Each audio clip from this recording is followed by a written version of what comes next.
For a while, it started to seem that Devin Booker's situation in Phoenix was dire and that he needed help. Fans everywhere began to think that he was just wasting away his prime years playing for a Suns team that wasn't going anywhere fast. It seems like he's been in the NBA for forever now, but being just only 24 years old and signing a 5-year, $158 million contract in 2018, Booker has been committed to making something out of his situation and bringing a winning culture to Phoenix. And by bringing in Chris Paul to play alongside the natural scoring ability of Devin Booker, it's looking like Phoenix could have a shot at making the playoffs for the first time since 2010. But how do we truly get here? What did Devin Booker need to do to get to this point? In high school, Devin Booker was able to make the varsity basketball team in just his sophomore year after playing JV as a freshman. He would also move to live with his dad and play at Moss Point High School in Mississippi. There, he would become a household name, averaging 23 points a game in just his sophomore season. By the time he was a senior, he'd averaged 31 points a night, along with being an All-USA player and a McDonald's All-American. A 5-star guard coming out of high school, Booker would later take his talents to the University of Kentucky, where he would average 10 points, 2 rebounds, and 1 assist through 38 games while shooting 47% from the field and 41% from 3. Booker would declare after doing just 1 season. NBA draft scouting reports would compare him to the likes of Klay Thompson due to his balance, range of motion, and shooting ability as an off-the-bench sharpshooter at Kentucky. But his below-average wingspan, questionable ball handling ability, and potential to be a liability on defense led scouts to wonder just how good of a prospect Devin Booker could be. Nevertheless, he was projected as a mid to late first-round pick, and he would be off the board at the 13th pick in the 2015 NBA draft.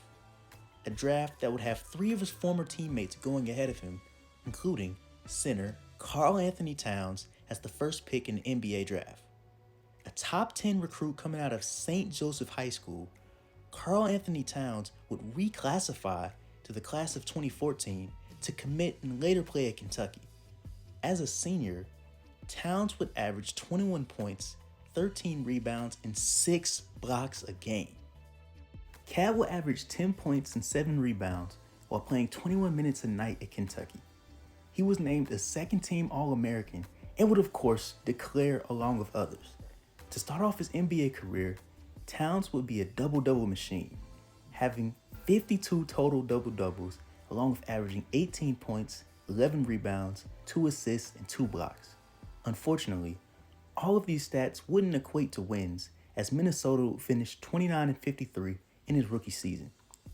Cat would start in and play in all 82 games in his first 3 seasons in the league while finally making the All-Star team in 2018.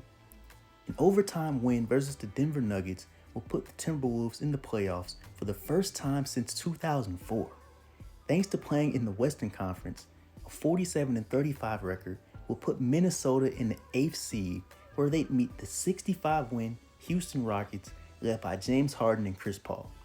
The Timberwolves were clearly outmatched, but a 28-point performance by Jimmy Butler, along with 18 points and 16 rebounds from KarlAnthony Towns, will land them a win. Houston will close out the series in 5 games, though. Cat will be rewarded with a 5-year, $190 million Supermax right before the 2019 season. He would make the All-Star team once again, averaging 24 points, 12 rebounds, a steal, and 2 blocks, shooting 52% from the field and 40% from 3. Towns has always shown that he could be a capable scorer from 3, and as a 7-footer, he began to take it a step further.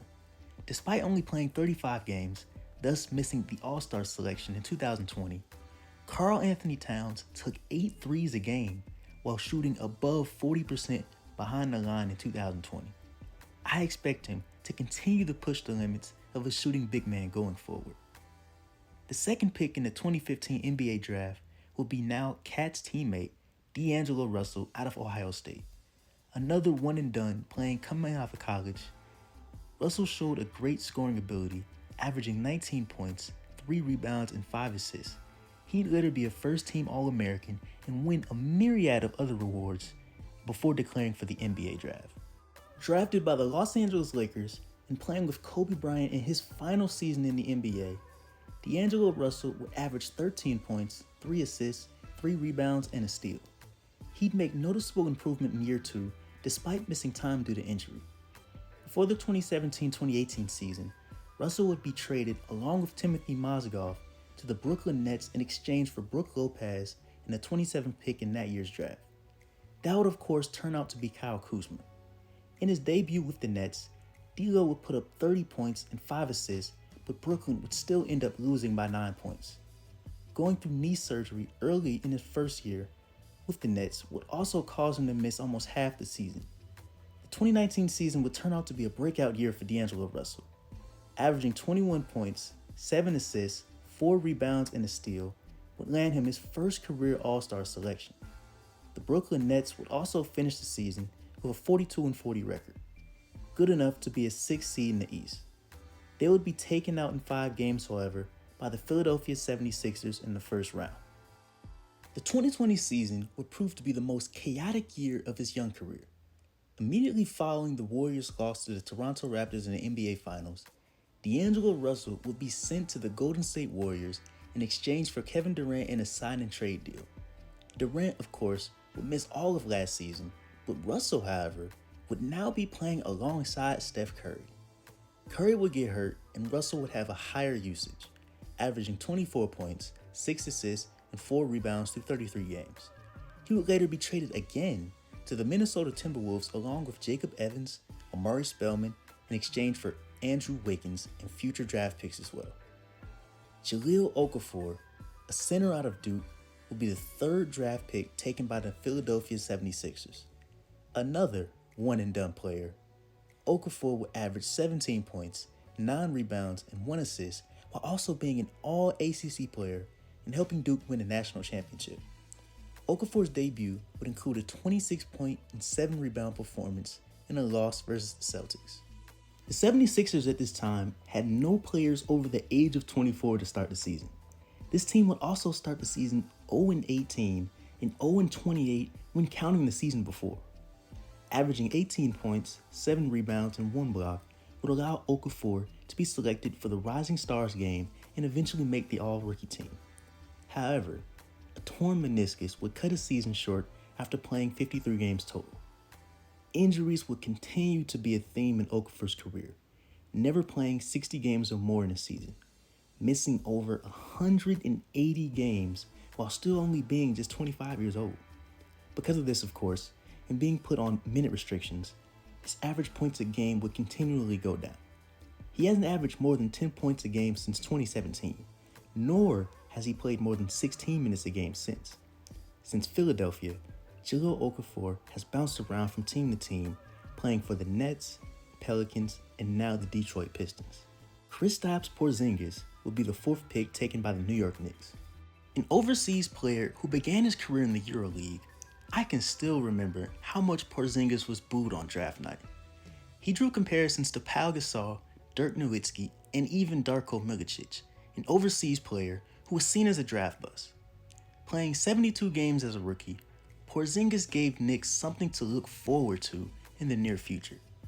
Averaging 14 points, 7 rebounds, and 2 blocks, he would finish as the runner-up in the Rookie of the Year award behind KarlAnthony Towns.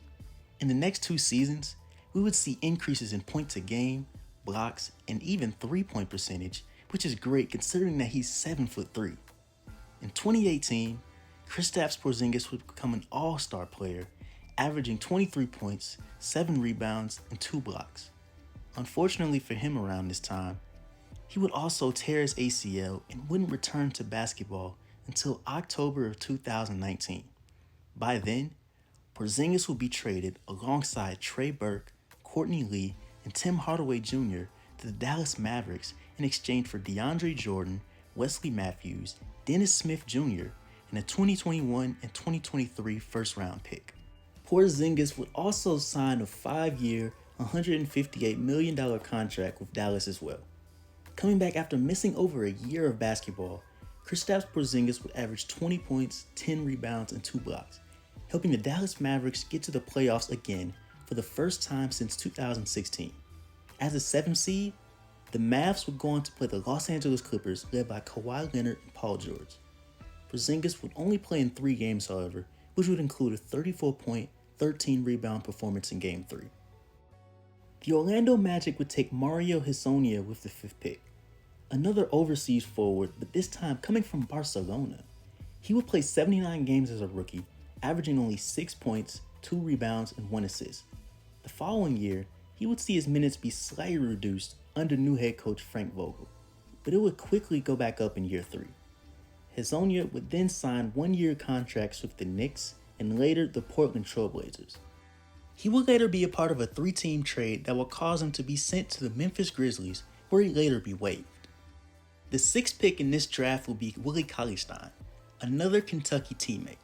In high school, Cauley-Stein was a 2-sport athlete playing both basketball and football. Imagine seeing a 7-footer line up at receiver in high school. In his senior year, he was given offers while having 64 catches, over 1,200 yards, and 15 touchdowns. With all of this success while playing the sport for just 1 season, he would still go on to play basketball. Willie Cauley-Stein would do 3 years at Kentucky, being a 2-time SEC All-Defense, SEC Defensive Player of the Year, and a consensus All-American. Cauley-Stein wouldn't start to have an expanded role in the NBA until after the trade of DeMarcus Cousins to the New Orleans Pelicans went through. By year 3, he would start 58 games, averaging 13 points, 7 rebounds, a steal, and a block. Cauley-Stein would even play and start in 81 games the following year in 2018. Just before the 2019 season, he would sign with the Golden State Warriors. There, he would appear in 41 games, averaging 8 points, 6 rebounds, a steal, and a block. In January of 2020, the Warriors would trade him to the Dallas Mavericks in exchange for a 2nd-round pick. Cauley-Stein would later re-sign there as well. Emmanuel Mudiay would be the 7th pick taken by the Denver Nuggets. Being raised in Texas, Mudiay would actually choose to forego college basketball to go play overseas in China. In 12 total games, Mudiay averaged 18 points, 6 rebounds, 6 assists, and 2 steals. He would of course declare for the NBA following the season. He would start over 60 games for the Nuggets in his rookie season, averaging 13 points, 6 assists, and 1 steal. Although he would make the all-rookie team, shooting 36% from the field would show room for improvement. Since his rookie season, however, Mudiay has never averaged above 27 minutes a game for a season. This is due to him being moved into more of a bench role as his career has progressed. Mudiay would be traded to the New York Knicks in exchange for Doug McDermott at the start of 2018. He would see an increase in minutes despite dealing with injuries, averaging 15 points and 4 assists a game in 2019. The Utah Jazz would be his next destination as a free agent, which would result in him backing up Mike Conley and finally reaching the playoffs as well. The 8th pick in this draft would be Stanley Johnson out of Arizona, taken by the Detroit Pistons. Being an all Pac-12 team and also being Pac-12 Freshman of the Year, Johnson would put up 14 points, 7 rebounds, and 2 steals in his lone season in college. Before the draft, it was said that he refused a pre-draft workout by the Charlotte Hornets in hopes of being taken by the Pistons or the Heat. So he did get his wish, but it seems that his career hasn't exactly turned out to be the type that would represent a player refusing to work out with a team. Johnson would spend a little over 3 seasons in Detroit, but would never average more than 9 points a game. In the middle of the 2019 season, the Pistons would trade Johnson to the New Orleans Pelicans as a part of a 3-team trade involving the Milwaukee Bucks. Following the season, he would go on to sign with the Toronto Raptors, which is where he's still at today. The 9th pick in this draft will be center Frank Kaminsky out of Wisconsin. Doing a full 4 years in college, Kaminsky would average 10 points, 5 rebounds, and would break the single-game scoring record at his school with 43 points his junior year. As a rookie in Charlotte, he'd appear in 81 games while starting in only 3 of those, and average 8 points and 4 rebounds. His point average would go to 11 and 12 in his 2nd and 3rd seasons too. The Hornets will also move him to power forward for a season as well. In the summer of 2019, Kaminsky would sign a 2-year, $10 million contract to play for the Phoenix Suns, but due to injuries, he'd miss a large portion of the season but would finally be able to return to play in the NBA bubble. just before this season, he'd actually sign with the Kings, get waived, and would later be re-signed by the Suns. Justice Winslow was the 10th pick out of Duke. Winning the national title, Winslow would average 13 points, 7 rebounds, 2 assists, shooting 49% from the field and 42% from 3 in his only season in college. Playing for the Miami Heat, he would start his career playing in 78 games as a rookie, averaging only 6 points, 5 rebounds, and 2 assists, which would also land him on the all-rookie team as well. Winslow would break into the starting lineup in his sophomore season, but shoulder surgery would force him to miss most of the season. By 2019, Winslow would be starting over 50 games, averaging 13 points, 5 rebounds, 4 assists, and a steal. But in the middle of the 2020 season, he would be traded to the Memphis Grizzlies, a team that he has yet to appear in a game with due to dealing with a hip injury. Myles Turner would be the 11th pick, taken by the Indiana Pacers out of Texas.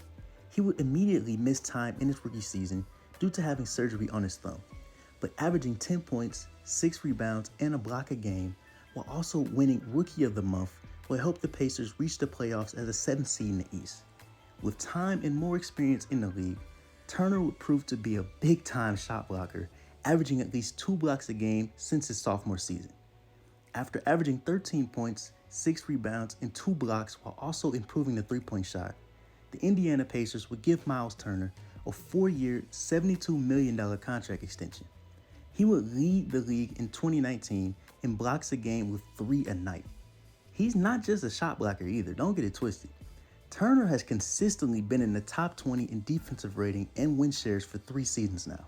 And this season in 2021, Turner is making a serious case for Defensive Player of the Year with averaging 4 blocks and almost 2 steals a game. The 12th and final player taken before Devin Booker was Trey Lyles by the Utah Jazz out of Kentucky.